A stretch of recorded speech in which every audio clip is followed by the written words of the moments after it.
called me up about a month ago, and he asked me, it was a strange call at first. He said, you know, Gerald, you're a journalist, and therefore as a journalist you must believe in free speech. And I thought, well, of course. I said, I'm a big believer and proponent of free speech. So he said, that's great, that's exactly what you're going to be doing on October 12th at Jewish Museum. And that's the last time I will fall for that. It's not very good. But I am very happy to get a chance tonight to talk to you a little bit about how I got involved in this book. I write books together with my wife, Tricia, who's sitting over there in the left-hand corner. She's this indefatigable researcher who goes through the selection process of every subject with me and then goes through each interview and pulling out the archives and then the angst and anxiety of worrying about whether the publisher is going to like or not like what we send in. And in this case, on and off for 9 years, back and forth to Rome in an effort to find out what had happened to money in the history of the Vatican. She was the essential partner to get me through this work and produce the work that became God's Banglers. I'm very fortunate to do it with her. And for us, it actually began on an earlier book. It began on my first book on Joseph Mengele, a biography of the Nazi doctor, back in the 1980s. I'm a lawyer, although I'm everyone's favorite type of lawyer. I'm a non-practicing attorney. And at the time when I was practicing, I did a pro bono lawsuit for survivors of Mengele's experiments.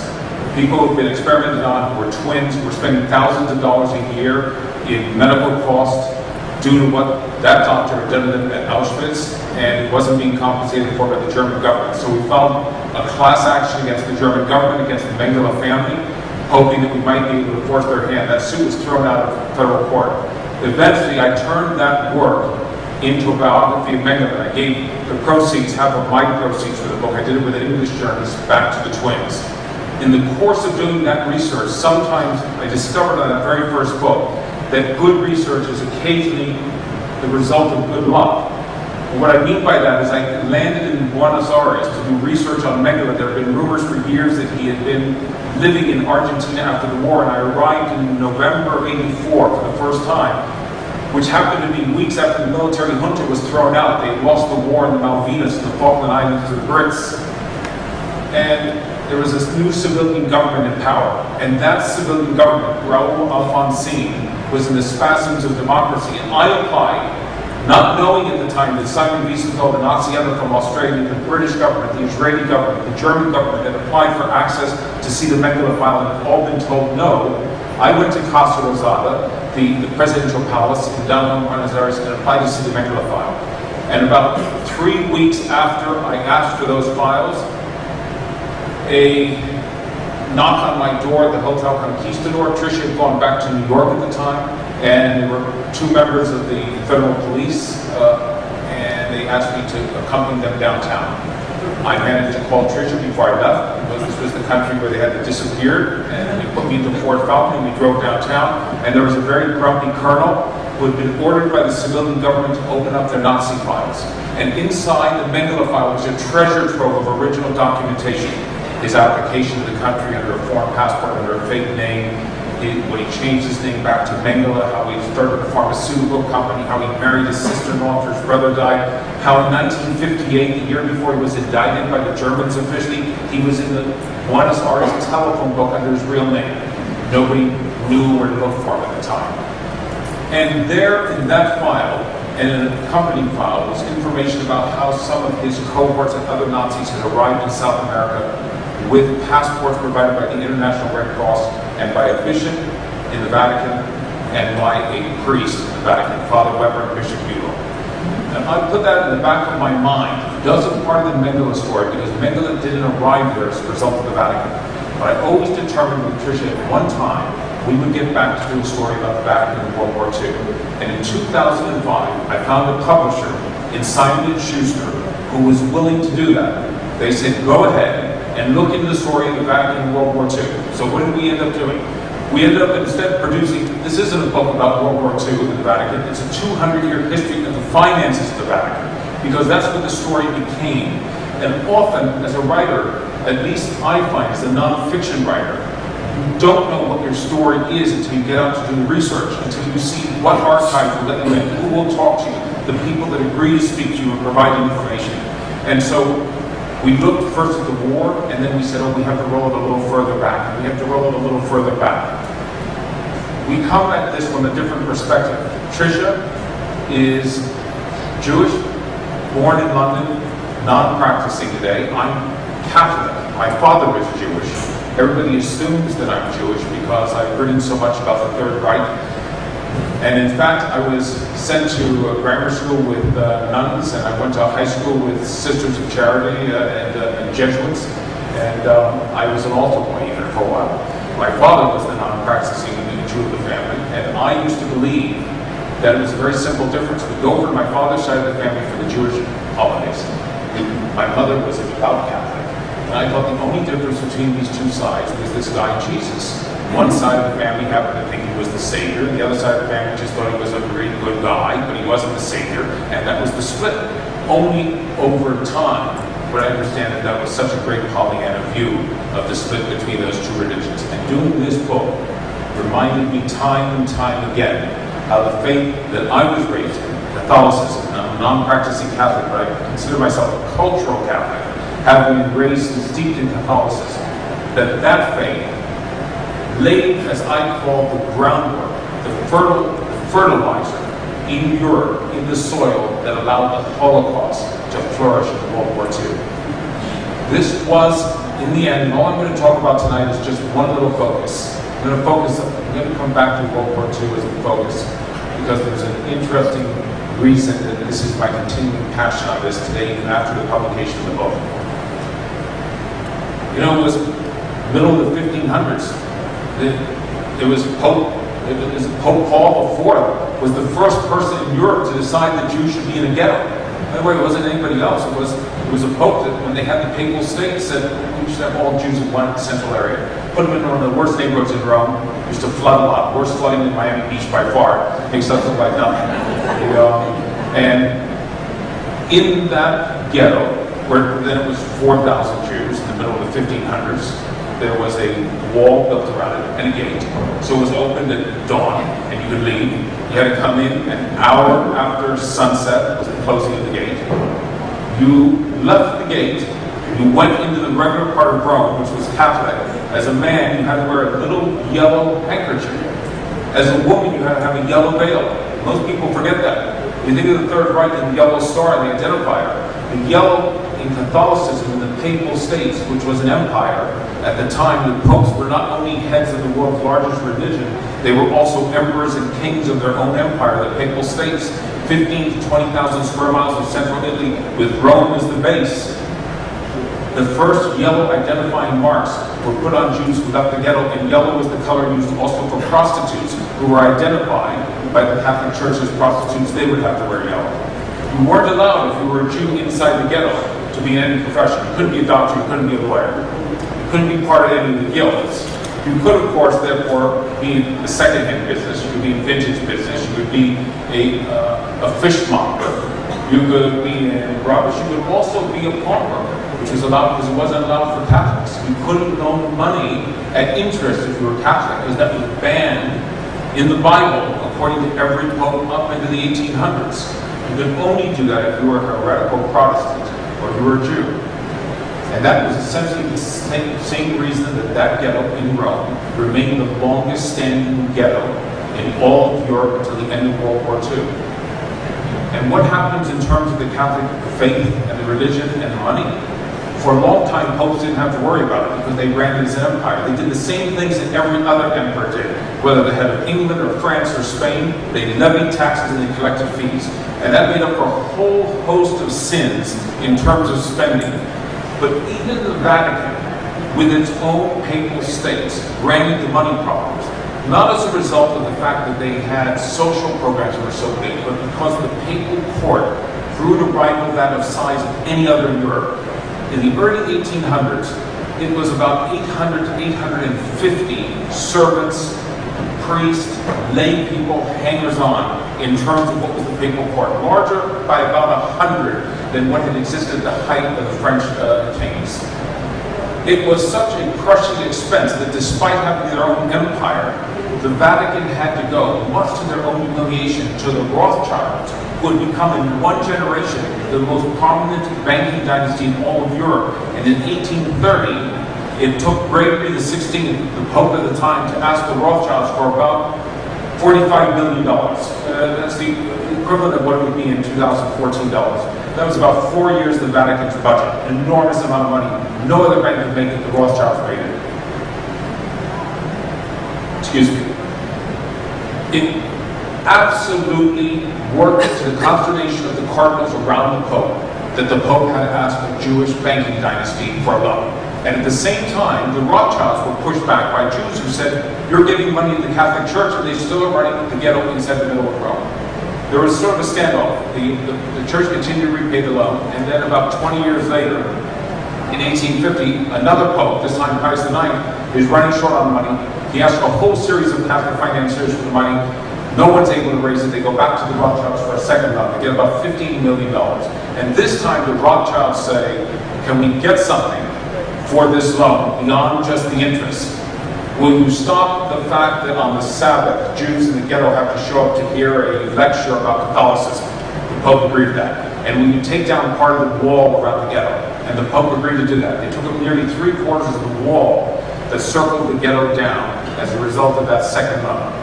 When it was paid back about 8 years later, part of that wall was rebuilt. But there was a problem for the Catholic Church. The Catholic Church had this long-standing view against capitalism. It was suspicious of capitalism because it thought that capitalism was the province of free thinkers, modernism. Remember, the Pope is only, through history, what I view as a non-hereditary monarch. He operates as a monarch. There is no court system to keep him in check. There's no parliament. There's no elected officials. The Pope comes in, his decree is final. He gives the decree, people follow on. Questions of religion, he's infallible. So now you have a situation in which the popes, over time, see this encouragement of liberal socialism, what they view as modernism, free-thinking capitalism. It's all rolled into one. They hated what was taking place in the United States, pluralism, where you have a system in which state and religion was divided. To them, the whole idea of a state was to have a theological state. To them, it should be Catholicism.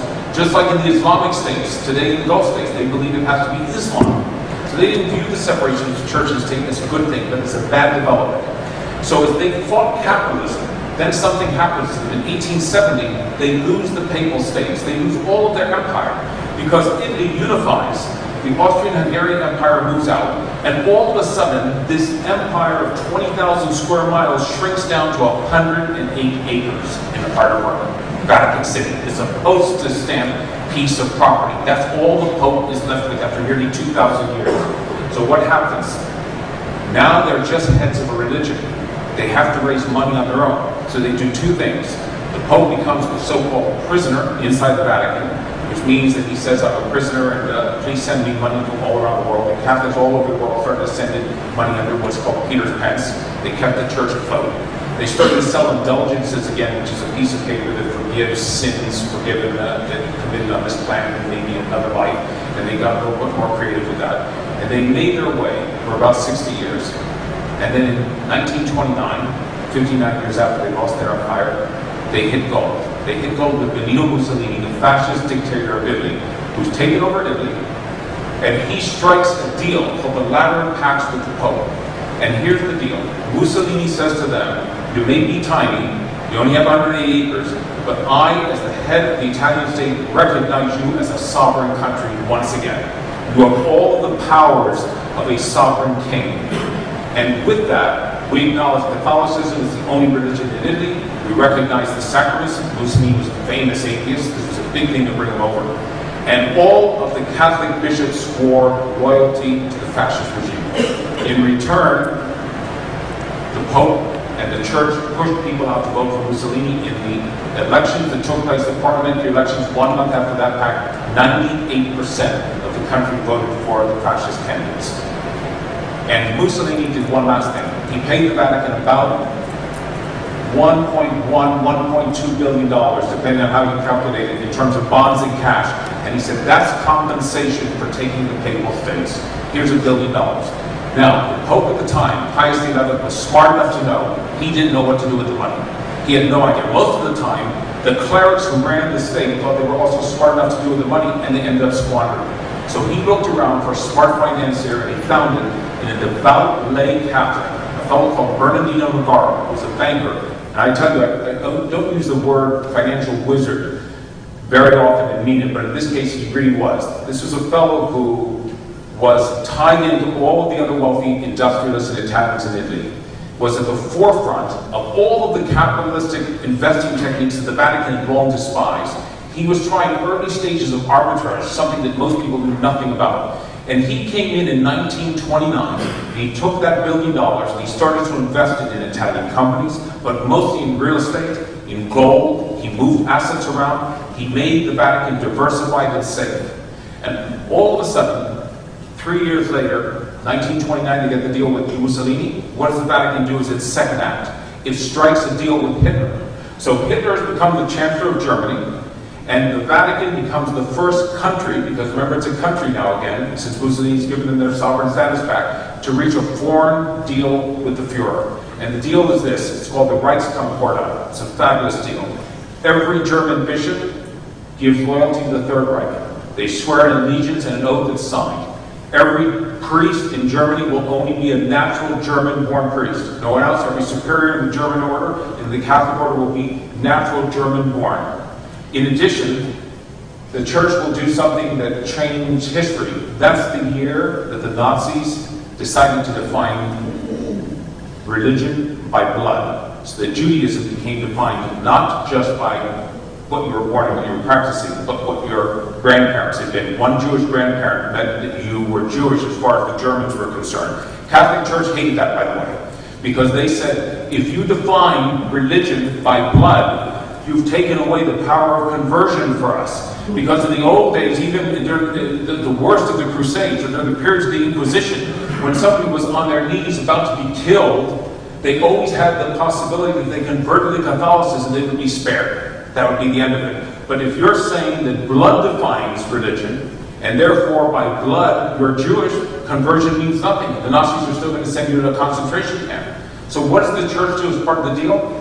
They open up their baptismal and marriage records to the Germans, because that's the only way the Germans can check to see that somebody's not lying. And then the Lutherans follow past. So that the Nazis used in 1933 the baptismal and marriage records of the Catholic Church to identify who's Jewish and who's not Jewish by the new means. And as part of the deal, they agreed to do something else with the Catholic Church. There's a tax in Germany that was started under Bismarck, around 40 years earlier. It was a voluntary tax. If you were a German Catholic, you were supposed to give as a tithing 8 to 10% of your salary to the church every year. It was voluntary. Hitler says to the Pope, I'll do a different deal with you. I will collect it at the source, like a payroll tax. It'll come straight out of the W-2s, the equivalent of the payroll when it's paid to Germans. We'll collect the money, send it to you in Rome. And as a result, you can see those figures skyrocket. $100 million in 1941, 1942 money was coming in annually to the Vatican. It was an enormous amount of money at the time coming from that German tax being collected. And what did the church get in return? It got the protection of the Catholic Church in Germany. It got a promise that Hitler would not move against them, in addition. And it also was able to buy itself time, which it thought it needed. Remember, the church was absolutely paranoid about Stalin and the Bolsheviks. They were petrified that the Reds were going to take over at some point in Europe, and they knew those were real atheists, despite everything else, that they would close every church up in Europe. They threw their lot together with the Nazis in '33, figuring it was a better bet than going with Stalin. In 1939, the Pope dies. The Pope who made these two deals. And the new Pope comes in a month before the war starts, and guess what? He turns out to be a Roman aristocrat who's a German-field. He loves Germany. He spent 13 years there as the papal nuncio. All of his top aides are German. He speaks German fluently. He comes in and he's elected Pope right before the beginning of the war. He can't quite imagine when the reports filter back in, as they do, in the early parts of the civilian slaughter when the Einsamm group and the mobile killing squads are going out to Eastern Europe and starting to kill people in Europe. He can't quite believe the reports are true, because the Vatican had something that no intelligence network had. The British didn't have it, the Americans didn't have it. They had thousands of agents, as I call them, the equivalent of agents, spread out throughout the killing fields of Poland, Romania, Croatia, Czechoslovakia, elsewhere. Those agents were priests. They were in local parishes. They were reporting back what they saw on the ground in terms of the slaughter and the massacres to their bishops, who were sending them in diplomatic cables back to the Vatican, where they were going through them in the State Department, the equivalent of what they called the State Department. The Pope knew by the end of 1940 that civilian slaughter was taking place in the East at a scale that had been unprecedented then. We're talking before the mass executions and then the gassings at Auschwitz and other death camps. So what happens in terms of the war, in terms of the finances? It's very interesting. The Vatican's a country, and it says, by the way, we're neutral. Remember, we're not taking sides. The U.S. has something that many of you may remember from the war, the so-called blacklist. It was started by Roosevelt. Morgenthau was then the Secretary of the Treasury, and we put it out. We tried to stop countries from doing business with the enemy. And in the course of doing that, and enforcing the blacklist, we put thousands of companies on that list, and we also put every neutral country in Europe on the blacklist because we found evidence of them doing business with the Nazis. That meant Switzerland was put on the blacklist by the middle of 1940. By the beginning of 1941, we had San Marino, Monaco, Liechtenstein, Luxembourg, all of the small neutrals except one, the Vatican. Roosevelt personally intervened. Pope Pius XII, the wartime pope, had given an endorsement to Roosevelt in the previous election. The Catholic vote was very large, and Roosevelt said, I believe they can stay neutral. And that was an absolutely wrong decision. I'm half Italian, so I can say this, but there was no way the Vatican could have stayed neutral because they were Italian. There were 98% Italian. The 800 men who lived there, I can say men, there were no women at the time, who made up Vatican City. 98% of them were Italian in World War II. And to be a cardinal, to be in that college of cardinals during the war, you came from a family in the 1920s or the 1910s in Italy, had some aristocratic standing, they had some prominence. So those prominent families loved to have 5 children, 3 brothers. One of them became head of a bank. One of them went on to become the leading attorney in Rome, and one was a cardinal inside of Vatican City. That meant the men who were serving at the top of the church in the war had brothers on the other side of the wall who were fighting and dying for Mussolini and for fascism. It was impossible for them not to have their heart and soul with those men. So what has passed for history in the past has been this. When the war ended, the Vatican said, oh, we were neutral, and we only invested with the winning side. We invested with Britain and America. We bought American stocks, and we bought real estate in London, and we never invested with the Germans and Italians. And everybody's had to believe that because they were able to keep it in the dark. The reason they kept it in the dark is in 1942, in the middle of the war, they formed the Vatican Bank. Now think about this for a moment. They don't have a bank. It's the equivalent of a central bank in a mix like Goldman Sachs or Bank of America. They do all of their banking through correspondent banks. So before 1942, the Vatican wanted to send money somewhere. It went to the Bank of Italy, went to the Bank of America, it sent money around the world. In the middle of the war, the guy who's doing all their financial investments, they're avoiding staying on the blacklist in America, forms a bank in which essentially it goes dark. Nobody sees the files. Once it goes inside the bank, they accept physical deposits like gold.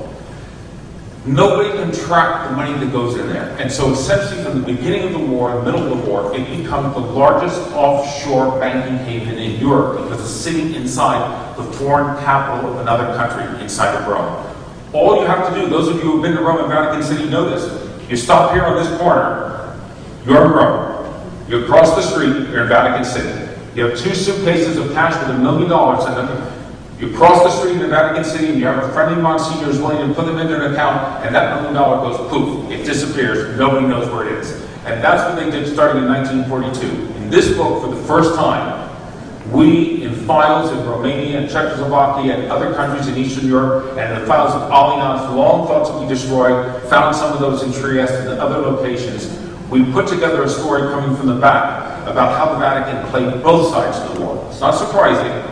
They didn't know who was going to win in 1939. You would expect them to play both sides. A smart, financial, savvy investor would say, I'm not backing just the Allies or the Axis powers. I'm going to have a little bit of money in both. And they invested through his friend, the head of the Vatican finances, his best friend, was put on the board of Generali, which was the largest Italian insurance company. It was a Jewish-founded firm, had all of the Jewish business in Eastern Europe, when Italy had passed its Aryanized laws and kicked all the Jews off the board of directors. This man became head of Generali, the closest friend of the Vatican Bank. The Vatican Bank then buys shares in Generali, they bought shares in Allianz, they took over the fourth largest insurance company in Italy called Fondiaria. 2 weeks after all of the Jews were kicked off the board, they had no moral compunction about doing that. They were heavily involved in insurance. And in 1943, 1944, when those insurance companies start to eschew the life insurance policies of Jews who are going to Auschwitz because they know they're never coming back, and that therefore the cash value of those policies can be taken off the books now and increase their profits, the Vatican earns outsized profits as a result of those investments, and nobody says a word about it. Can I prove to you that the Pope knew? No. Can I prove to you even that Nagara, who ran the finances of the Vatican, knew about the issue of life insurance policies? No. But I know that the profits were so large that they didn't want to know. They were receiving outsized profits on their investments in these German companies, and when the war ended, you could see by 1944 they start to peel back the investments, and by the end of the war they're saying, not us, we had nothing to do with it. This is only a couple of chapters in this book, but you can tell I'm a little fired up about it in part. I'm going to bring this to an end, not to, because I will take questions after. But the reason I'm fired up about it is because sometimes you get lucky after the publication of a book to have an effect with what you've written in terms of public policy, or changing something, or opening up a part of history. So, and sometimes we're very patient because we understand books are slow, history is slow. Wrote the Mendele biography in 1986, it was published. Worked on it from 81 to 86. And I kept asking the Argentinians and successor governments to open up the rest of their Nazi files. They let me into Mendele, but I had seen a file with Martin Bormann's name on it. There have been rumors for years that they made South America open it up. They just ignored the letters. In 1991, Menem, who was then head of Argentina, was visiting Bush the Elder in Washington, and I proposed to the New York Times, let me write an editorial saying free the files. Let me write an editorial when Menem arrived in Washington saying free the Nazi files that you still have. Time said, great. They let me run that. It ran the day before Menem arrived. It caused a big firestorm, controversy. The Argentinians said, oh, that guy Posner is lying. He never saw files like that, and then they backpedaled a few days later. The long and short of it is, it prompted them, it led them, it forced them to set up a commission that took 4 to 5 years, and eventually they started to release those files. It was the perfect storm of timing. So, in publishing this book, what I wanted, as much as anything, is to see the Vatican's World War II files. The files of Pope Pius XII and the files of the Vatican Bank. I wanted to know what the Vatican profited. Was it $2 or was it $2 billion? What was the extent to it that they were buried together with the Nazis and the fascists? They're inside their own files. I asked repeatedly during this research to get into those files. And for a while, I convinced the bishop here in Miami, Bishop Wensky, to advocate on my behalf. He actually sent a letter to Bishop Vigano, who's the ambassador from the Vatican in Washington, and said, this guy Posner, I think he's really looking at some good things. He should get into the secret archives. They call them the secret archives. And Bishop Vigano looked at it and said, okay, I agree, and sent it on to Rome to the bishop there who runs the secret archives, and he said, you got to be kidding. They rebuffed every opportunity, never let me in. So in March of this year, the Los Angeles Times agreed to allow me to write an op-ed like the one I had written for the New York Times years ago, calling on the church to release its World War II files, and not a thing. The Pope ignored it, the church ignored it, no response, nobody picked up on it. So I never wanted to take no for an answer, and come the time for the Pope's visit just a few weeks ago, I thought this is the perfect time to run an editorial in newspapers willing on the eve of the Pope's visit, because it will become an issue. The Washington Post agreed to allow me to write it. We can Google it, Washington Post Holocaust files. And it picked up on what Bill Clinton had done in the 90s when he had sort of led the way on asking countries all over the world, every European country opened up its files as a result of Clinton's efforts, including U.S. government archives about World War II. The Vatican was the only one that resisted. So I said in this piece, I hope that some U.S. official government official may bring this issue up with the Pope when he's here visiting America, sort of to push him along. The reason being, this Pope, Bergoglio, when he was the Cardinal of Buenos Aires, had been asked about the Holocaust files back in 2010 by an author, and he said, I think it's a good idea, they should be open. So I said, fantastic, now he's Pope. All he has to do is one decree. It's great, show him what he said in 2010. Nobody picked up on it, unfortunately. It did not have the effect this time that the New York Times piece. I think that there was such a love fest, as I call it, with the Pope on this particular visit. Nobody wanted to hit a discordant note on asking for those files. But I do believe that there are people who are pursuing that issue. They will continue to press the church on it. And one day, we will get full disclosure. We'll find out and we'll fill in the little mysteries that I can't answer for you about the full extent of the church's cooperation with the Third Reich and the extent to which it may have profited from that civilian Holocaust. Thank you very much for your time.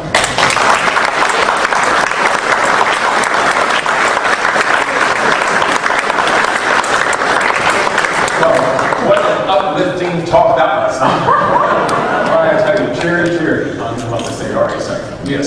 Are you thinking, does your book bring the whole issue current time? Yes, as a matter of fact,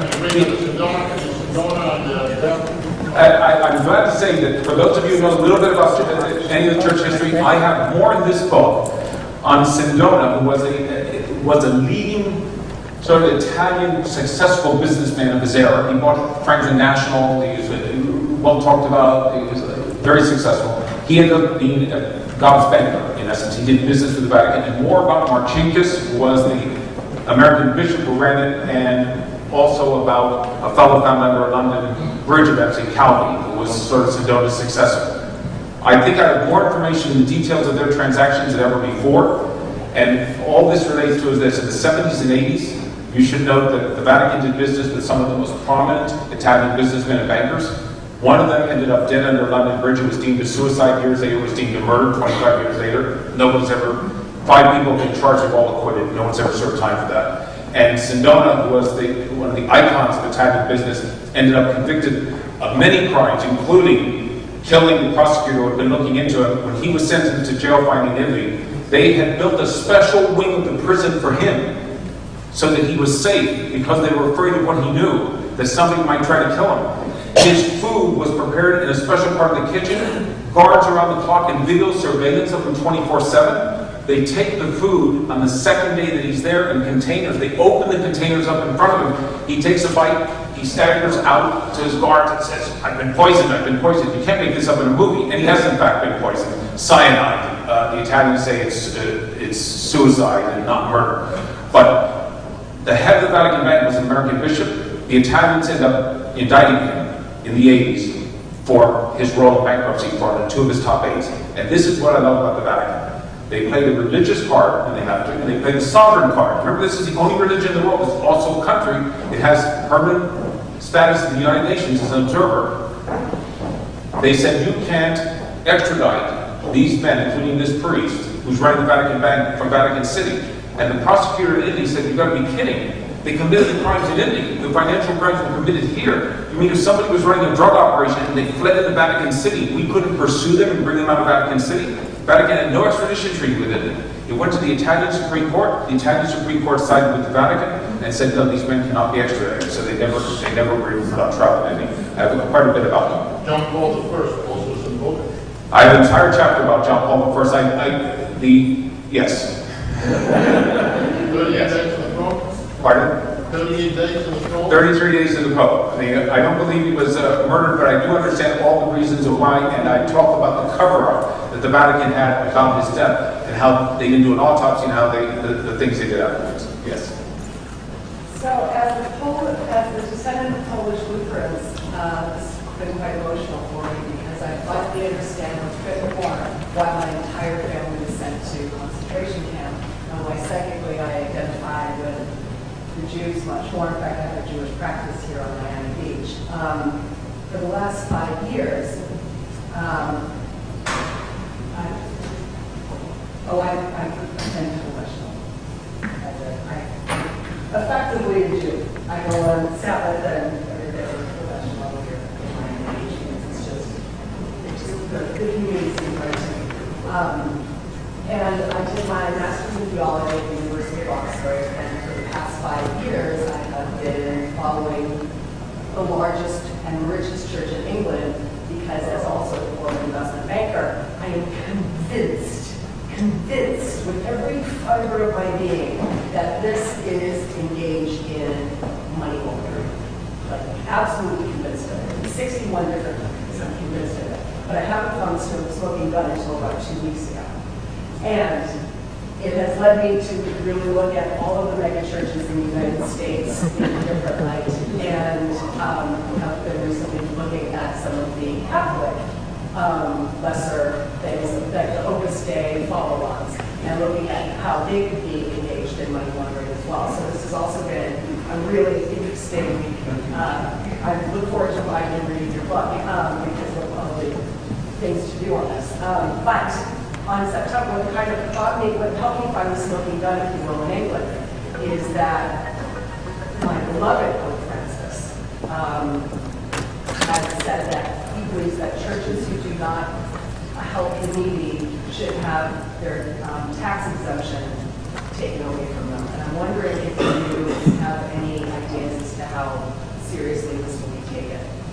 Well, that's certainly the question is whether Pope Francis said that churches that don't really help the needy and the poor should have their tax exemption taken away. And what effect will that have? It sends shivers through every church in the Western Hemisphere, without a doubt.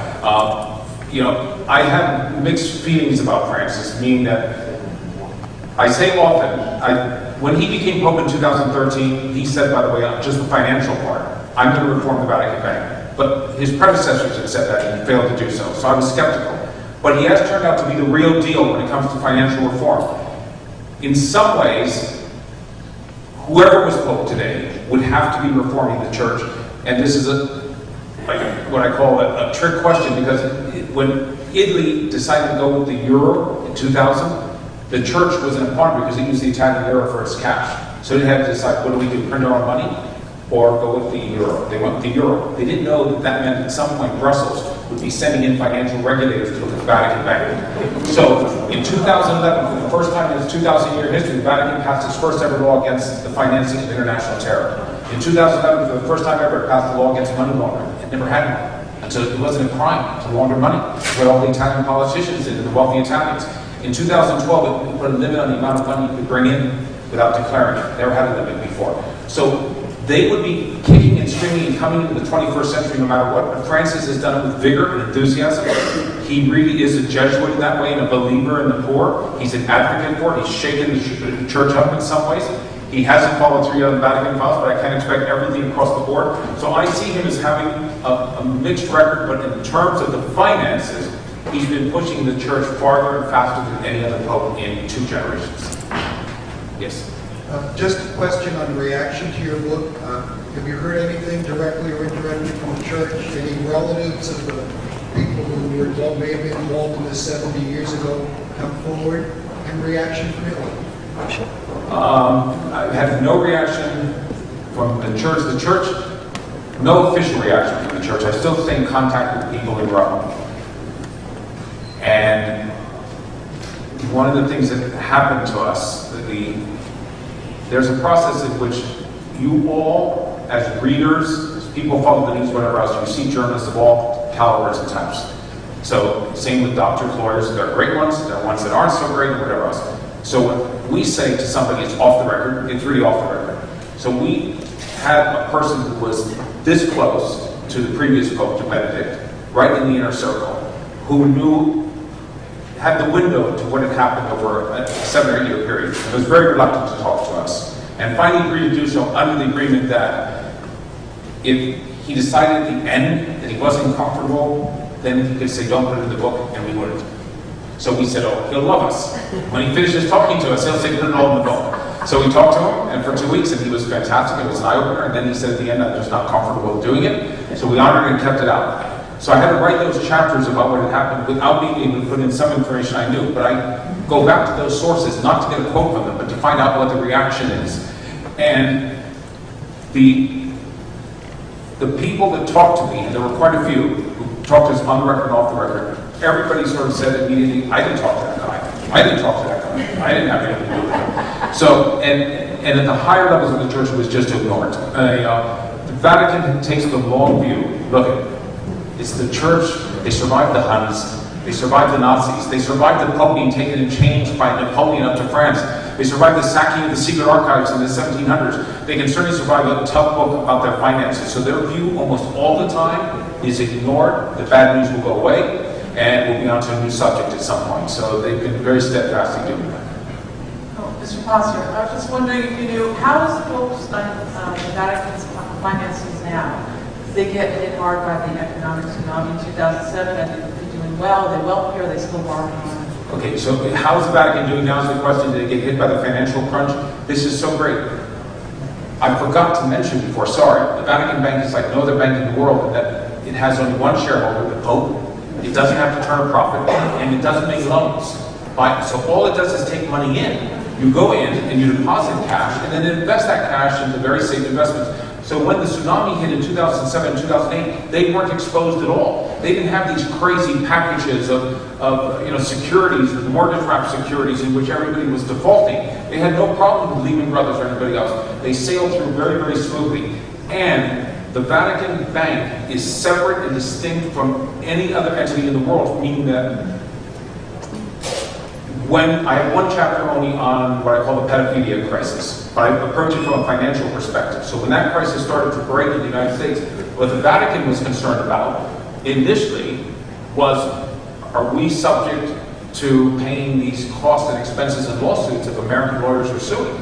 So they made sure that every financial entity, every diocese, every parish was a distinct entity. So just like a developer with real estate projects, one goes down, it doesn't bring down the neighboring one that's very, very rich. 11 American dioceses have gone bankrupt. And when American lawyers did sue the Pope, at that time Benedict, saying, you are the employer, the ultimate employer of the pedophile priest, we want to collect from the Vatican Bank, the Vatican pulled out its sovereign card and said, can't sue us, we're head of a sovereign country, you can't sue a sovereign head of a country in an American court, and American courts 5 times at the appellate level dismissed the suits based upon sovereign immunity. So it's had record profits in the last year, the Vatican Bank. It's doing well, and the Vatican has been investing its money very, very decently.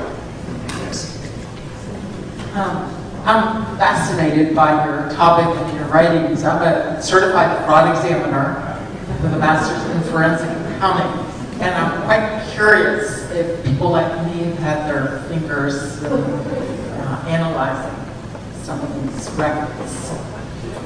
If certified forensics accounting investigators had their hands on the Vatican Bank files, you'd be in nirvana. You'd have so much to do to keep you busy for a long time. I would love to get my hands on some of those files. I mean, I have a very strange sense of joy from finding things. So here's what's happened in the last few years. As they're cleaning it up, we said 2011 they passed these laws for the first time. They closed nearly 4,000 accounts that shouldn't have been open. We now know, didn't know before, that some of you will remember the name Giulio Andreotti. He's probably the most prominent post-war Italian politician. 7 times prime minister. Only in Italy could he be 7 times prime minister, but 71 post-war governments. He had an account, we now know, in the Vatican Bank in the 90s, up until he died 2 years ago, called the Cardinal Stoneman Foundation. There was no such entity anywhere in the world but in the Vatican Bank. It was opened with a Monsignor who was a friend of his. Andreotti ran around $60 million in cash through that account. To pay everyone from his wife's Florentine jeweler to political slush funds for other politicians. It gave the Vatican power because they knew about it, as Jay or Hoover would know about things they could use it. So if there's ever a discussion about taking away the tax exemption of churches or church investments, they had a little bit of extra sway with the politicians who were cleaning money through the Vatican Bank. It's a very incestuous relationship. I do think that a lot of that's being cleaned up. The people that are being brought in, I have a chapter now about the Swiss James Bond, a fellow named Rohart, cleaned up the Liechtenstein, took them off the F list, put them on the white list of OECD. He's in there now cleaning it up. So I do think they're bringing in people like you with those credentials who are independent investigators and are trying to get it right. It's been a long time, but it's very possible going forward. Look, we're in Miami, so I call the last 70 years of the Vatican Bank the cocaine cowboy days. That's the equivalent of what it was like. It was so crazy. Going forward, I think those days are over. I think it's going to be a fairly mundane, ordinary bank with an occasional scandal from some priest who has stolen money or laundered some money for an Italian aristocratic family. But it's not going to be the outlier financial bank that it was in the center of Rome for these last 70 years. Yes? You mentioned in 2011 that they had a law preventing financing of terrorism. They passed that law. Can you tell us a little bit prior to that, the history of funding of terrorism? They had no funding of terrorism. The concern of the Vatican was the following in terms of the Western countries. The reason they wanted the Vatican to sign on and pass a law against that is because the Vatican operates in almost every country, even countries that we view as not being friendly countries. They have operations in Iran, they'll have operations in the Sudan, they're operating in, unless Boko Haram sends every priest out of every part of Nigeria, they're operating in war zones. Catholic charities are the largest charities in the world. They take money in cash, for the most part. They're dealing in cash. They have accounts at the Vatican Bank that are sent back in either physical cash at times by couriers or sometimes through the account at the Vatican Bank. So what the countries in Europe and the United States wanted to get a handle on was the amount of cash flowing to the Vatican from suspect countries to make sure that there wasn't a terror organization saying, by the way, we can launder money into the Vatican by having it as a front charity. Nobody in Rome would know about it, and then eventually take it out. There's no evidence that happened, but it certainly was an open door because of the amount of cash they deal with when it comes to charities. Yes? Based on your research over the years since your Argentina days, what is your opinion now about the role of the Vatican in facilitating the escape from Europe of some of the Nazi leaders? In short, I have a long chapter on this, the way they helped to facilitate some of the gold after the war. But there were, no question, two different networks, one under bishop and one under a priest that sent people to South America. The question always is, did they do so because they were National Socialist believers and they were doing it on their own, or did they have the blessing of the church hierarchy?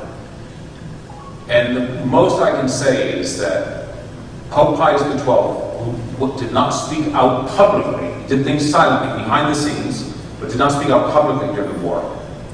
After the war, did not again say anything publicly that would discourage that from taking place. So it was, if not officially Vatican policy, it was tolerated at a fairly high level. And I think that's the part where the Vatican can, unfortunately, it's not a great chapter in the Vatican, but one last point on it. The Vatican escaped any responsibility for that role because it was the same time that the CIA essentially struck a deal with the Vatican and the bank to send millions of dollars into Italy to win the first post-war election in 1948. We were petrified that communists were going to win the elections in Italy, and the Vatican ensured that the conservative government won. They became our allies. We formed an alliance with the Vatican against communism, and John Paul II did the same thing with Reagan and Thatcher 30 years later against the communists in Eastern Europe. So I'm going to, for those of you who endured this, okay, one last question from Henry. I appreciate you coming in. And I will answer questions afterwards to anybody who wants to come and grab me for a minute. Thank you, Gerald.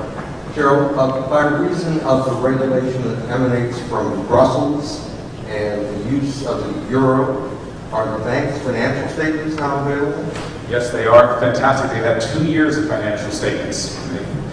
And what do they show by way of gross revenue? It turns out the Vatican Bank is smaller than expected. It's about $10 billion a year. It's a small community bank in terms of the United States, in terms of its physical holdings, what it's holding. And of course, it's smaller in size because they've cleared out what I call all of the wealthy Italians who now have to pay taxes, who have to take their money back to the other side of the wall, who probably had the bank double at some point. But it's relatively small, big by church standards in terms of liquid assets, and still is the largest single liquid financial organization inside the Catholic Church. Except, of course, dioceses like New York and Chicago dwarf the Vatican Bank. They're dealing in Notre Dame has a budget at times that will approach what the Vatican Bank does. So the American dioceses are big financial institutions as well, but they're completely separate from the Vatican. And with $10 million in revenue every year, how do they spend the money? Is it entirely internally? all is given to the Pope. So what they do is it's turned over to the Pope, which is a fantastic arrangement, and then the Pope's disbursement of that in the past has been not transparent. So Francis has promised that in the coming year, 2016, that his disbursement from his level of funds that he receives from the Vatican Bank and from Peter's Pence will be detailed as to how they're spent. That's not done right now, but it's coming shortly. Thank you. All right. You might be interested to know, by the way, there was a fellow, I mentioned before, Bishop Pagano, who's up in Washington. If you read this part of the book, he was appointed under Benedict to become the head of a position that watched over how the Vatican spent its money. He had the insider's view. He came back to the Pope and said, I can't tell you how the church is being ripped off. These long-time contractors, these Italian families that have had these contracts for 20, 30, 40 years, that pass from generation to generation, they're overcharging us through the roof. I'll give you one example, he said to the Pope. There's a nativity scene that we use every year in St. Peter's. Last year they charged us $850,000. He said, I was able to recreate the same scene with another vendor for like $350,000. They're just knocking the hell out of the church. The Vatican had a meeting. What do we do with the anonymous disclosures? They said, let's send him out of Rome. They sent him over to Washington, where he's now the ambassador to Washington, so he's in Siberia, far enough away where he can't cause any problems. Not one of those contractors that he complained about has been changed. So the Vatican has an unusual way sometimes about doing reform. It's slow, nothing else. All right. Rick, one last question? During the main lecture, you said that Germany was collecting a tax. Well, previously it was a tithe, but they turned it into like payroll tax. They were sending, I don't know if it was 100 million or a billion a year to the Vatican. What did Germany get out of it? I understand what the church got out of it, but the Fuhrer didn't need the church to support him in an election. No, you're absolutely right. So what happened is the Lutherans had a similar type of tax. The Germans started to collect that from the source. After collecting for about 9 months, 10 months, they kept the tax for the Lutherans. And I'm convinced that if you look at the documentation of that division collecting the church tax, they intended to keep the Catholic tax as well. They had set it up, they weren't going to send it to Rome, but they never got around to that point yet. Hitler reached an alliance with the church, but in the end he intended to crush them, as I'm convinced Mussolini intended to crush them. But they both, for their own political purposes, knew they needed the church as that stepping stone, and after the war started with Russia, he never had the ability to really focus on the church again. So I think at some point, that money was going to stay in Germany inside the Third Reich. Thank you so much for coming.